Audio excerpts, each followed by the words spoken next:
শত জন্মেও তার কৃপা হবে না, কৃপা হবে না। কিন্তু 101 নম্বর জন্ম যখন পাবো আমি তখন তো তার কৃপা পাবো। আমি তখন তো তার কৃপা পাবো। তখন তো তার কৃপা পাবো। 100 জন্ম না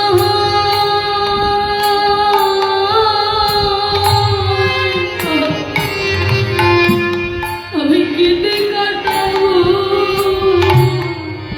তখন তো তার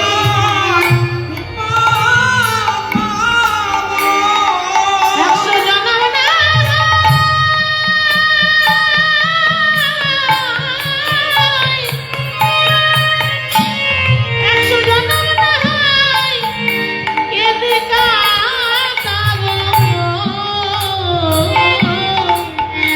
আমি তখন তো তার কৃপা পাবো। এই হচ্ছে ভক্ত মাগো, এই হচ্ছে মহাপ্রভুর পার্শ্বদ। এদের কথা যদি আমরা না শুনি হৃদয়ে ভক্তি হবে কেমন করে? বলছে 100টা জন্ম না হয় আমি কেঁদে কেঁদেই যাব, কিন্তু 101 নম্বর জন্মে তো তার কৃপা পাবো।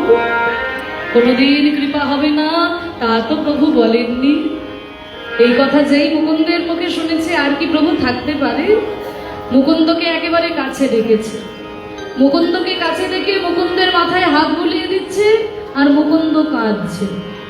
ও মাসে কি কথা, যখন বললাম কৃপা হবে না তখন হাসছিলে, ধেই করে নাচছিলে, আর যখন আদর করে মাথায় হাত বুলিয়ে দিচ্ছি তখন কাঁদছো। দুঃখের কথায় হাসছিলে, এখন আনন্দের কথায় কাঁদছো।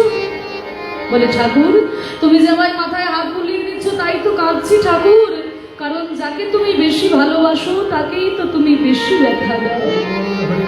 তুমি সত্য যুগে লক্ষ্মী দেবীকে ভালোবেসেছিলে, তাকে ব্যথা দিয়েছ। ত্রেতা যুগে তুমি সীতা দেবীকে ভালোবেসেছিলে, তাকেও ব্যথা দিয়েছ। এত ব্যথা দিলে তাকে কিনা পাতালে প্রবেশ করতে হলো। দাবরে তুমি রাধারানীকে ভালোবেসেছিলে, তাকেও তো 100 বছর কৃষ্ণ কৃষ্ণ বলে কাঁদালে। এ তো তোমার স্বভাব ঠাকুর, না জানি আমার জন্য কোন ব্যথা অপেক্ষা করে আছে।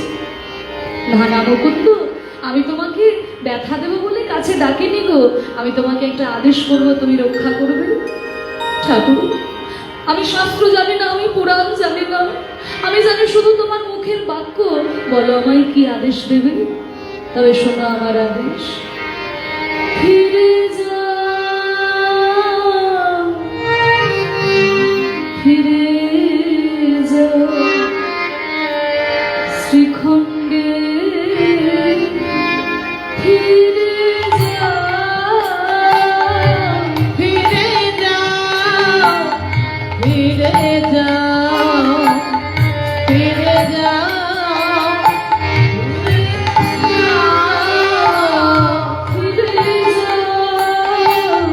ফিরে যাও শ্রীখণ্ডে, ফিরে যাও, ফিরে যাও, ফিরে যাও শ্রীখণ্ডে, ফিরে যাও, ফিরে যাও, যাও, যাও, ফিরে যাও, ফিরে যাও, ফিরে যাও শ্রীখণ্ডে, ফিরে যাও। তুমি আমাকে কি আদেশ দিলে দয়াময়? আমি ভেবেছিলাম তুমি আমাকে হরিনাম করতে বলবে, আমি ভেবেছিলাম তুমি আমাকে ভাগবতের কথা বলবে, কিন্তু তুমি আমাকে আমাকে বাড়ি ফিরে যেতে বললে কেন প্রভু? শোনো মুকুন্দ, তুমি যে সংসারের বড় ভাই, তোমার উপর যে অনেক দায়িত্ব। জঙ্গলে যেগুলো বড় গাছ হয় তাদেরকে যে বেশি ঝড় সামলাতে হয়।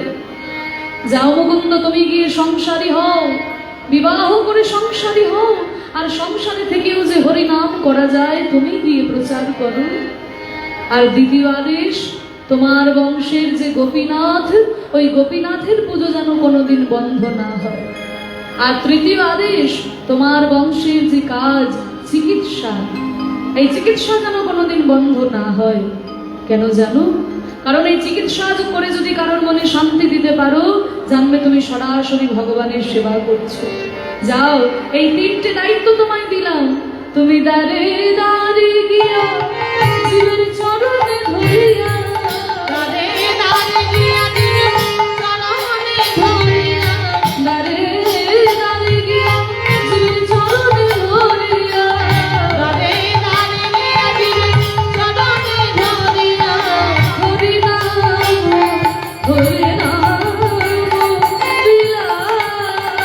ফিরে যাও, ফিরে যাও, শ্রীখণ্ডে ফিরে যাও, ফিরে যাও, ফিরে যাও, শ্রীখণ্ডে ফিরে যাও।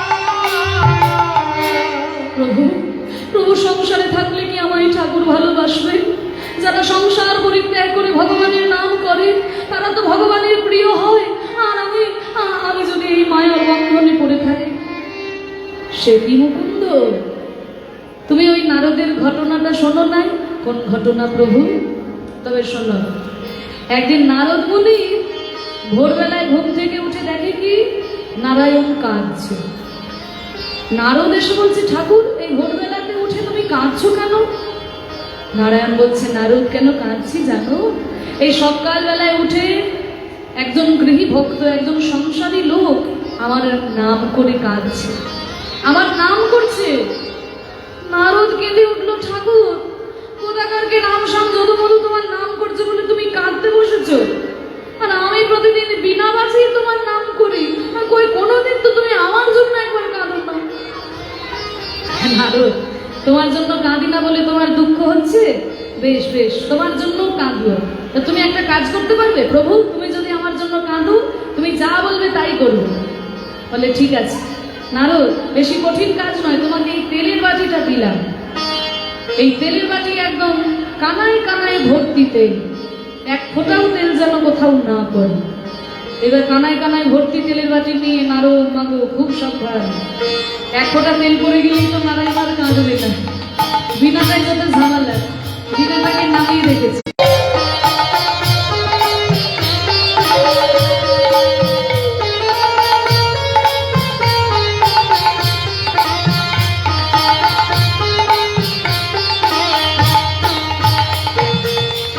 সারাদিন ঘুরে ঘুরে এসেছে, নারদ তেল পড়েনি তো? না ঠাকুর, আমার নাম নারদ বলে কথা, আমি কি তেল আর ফেলি?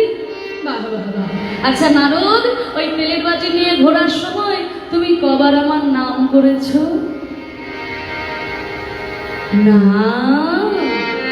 হে হে হে, ঠাকুর তুমি আমাকে ওই যে তেলের দায়িত্ব দিয়েছিলেন না, ওই তেলের খেয়াল রাখতে গিয়ে আমি তোমার নাম নিতে ভুলে গেছি। নারদের কথা শুনে নারায়ণ বলছে, নারদ এক বাটি তেলের খেয়াল রাখতে গিয়ে তুমি আমার নাম ভুলে গেলে।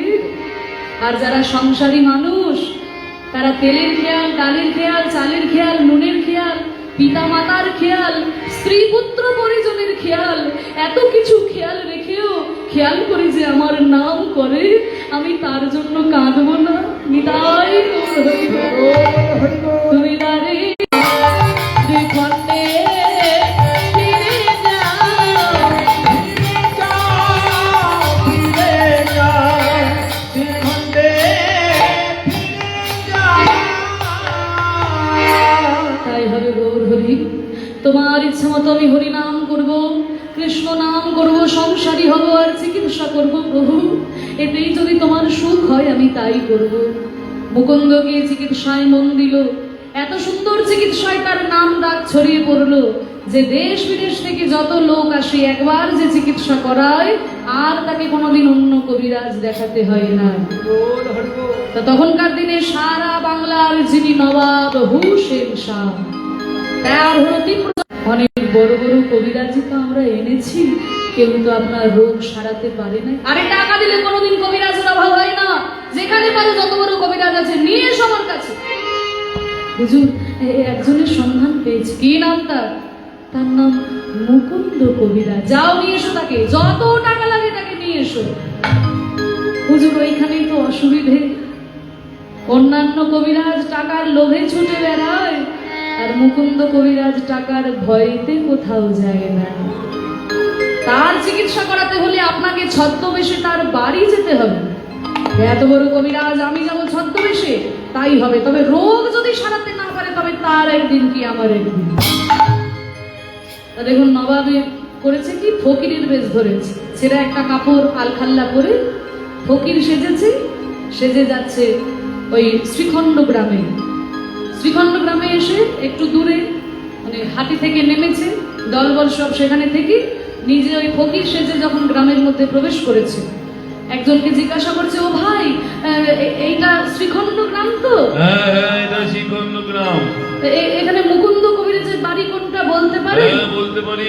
আচ্ছা বলুন দেখি। ওই যে দেখছেন না, অনেক রোগী লাইন দিয়ে দাঁড়িয়ে আছে, আজ এই বাড়িটার ভিতর থেকে কীর্তনের সুর ভেসে আসছে, ওইটাই মুকুন্দ কবিরাজের বাড়ি। বাহ, এ তো ভালো ঠিকানা দিয়েছে। এক পা দুপা করে